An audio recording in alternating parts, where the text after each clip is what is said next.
Hello, this is John from caveofprogramming.com, and in this tutorial we're going to start looking at forms in the context of servlets and JSPs. So I'm not going to go into too much detail about the HTML side of creating forms. If you want a good tutorial on HTML, there's lots and lots on the internet. But here we're going to kind of rush through the HTML and look at kind of how you handle the form data using JSPs and servlets. And we're going to look at the basic concepts behind forms as well. So I've created a new project here called Forms, a new dynamic web project, and I've added a servlet called controller in a controller package. And in web content I'm going to create a new JSP, and I'm going to call it, let's call it form1.jsp. That will do. So here's my form page. Let's just run this and check that everything's working correctly. Yeah, so looks good to me. Okay, so I'm going to create a simple HTML form on this page. And of course forms are the things that you use for letting users log in or for collecting details of any kind from them. And you can have like text areas and checkboxes and radio buttons on forms which you create using the HTML. But here we're just going to look at some really simple examples using like text fields and buttons. So we need to use the form HTML tag like this, and a form has an action, and we're going to look at that in a minute, but firstly I'm going to just define a field on this form. Let's have a field, an input control of type text, and I've got to set the name for it, but because this controls the parameter which the form data will have, it's the name of the parameter when it's submitted. So I'm going to call this let's call this user. So this can be a form that collects a username, and I could give it a value which would control the initial text that appears in the text field, but I won't do that here. So just type and the name is enough here, I think.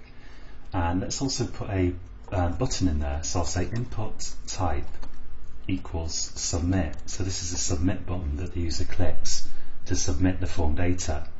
And I'll give that probably the name here doesn't really matter, but I should give it a value because that controls what appears on the button. So let's enter OK. That'll just do. I could call that register or something like that.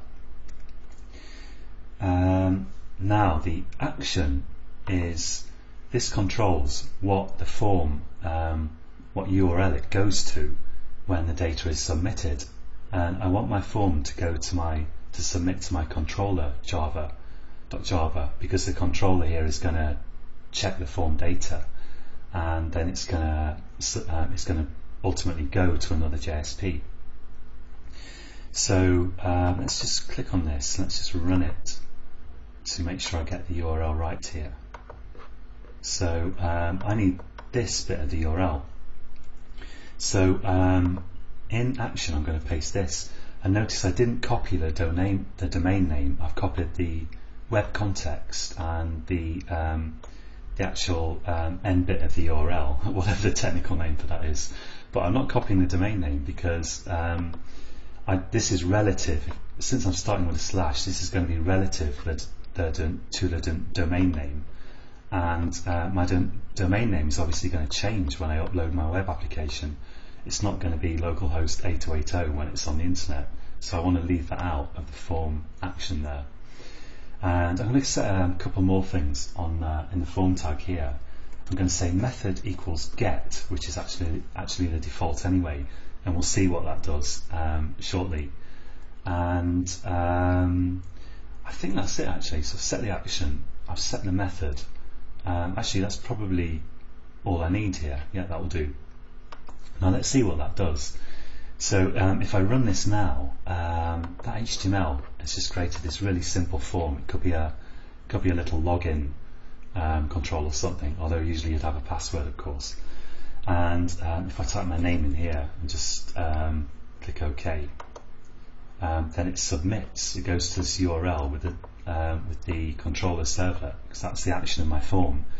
And it's because I said that the method here, that method is get, which is the default. The parameters actually appear in the URL, and we're going to look in the next tutorial how I can change that.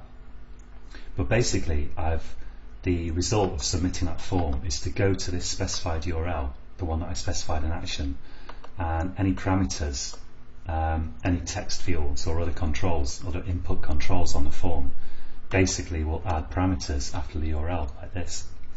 And now in my controller.java, I'm just going to do something really simple here. Because I'm using the get action, the get method in my form, that will invoke the doGet method of my servlet here. And I'm just going to say here, print writer out equals response.get writer. There we go, response.getWriter. And let's add the input there, Control-Shift-O in Eclipse, and I'll say out.write, and let's just have an HTML tag. So I'll just output some HTML directly from my servlet, just for a minute, just to get us started. And I'll have a closing HTML tag. So let's close that HTML tag, and then let's just, here I'm going to say string user equals request, which is the request object, of course, has to do things that are submitted by the browser to this servlet, which includes the parameters, request.getParameter, whereas response is stuff that you send back, which is why I do response.getWriter. And then I'm going to say request.getParameter user, and the reason it's called user is because on my form here I called this input type, the text control, here I called it user. So hence it's going to be the user parameter. And let's just echo that back here. Let's just say out.write user and plus user. Save that, and now I'll go back to my form and I'll run my form. So I'm restarting the web application here by clicking run. And if I click OK without entering anything, it's just going to be blank. So it's not in fact null, it's just like empty, it's just like an empty string. But if I go back with the back button there and type something in there and click OK, or just hit return actually, then we can see that my servlet has got the user parameter and it's echoing it back. So that's the absolute basics of forms, and we're going to enlarge on that in the subsequent tutorials, the next tutorials. So join me again next time, and until next time, happy coding.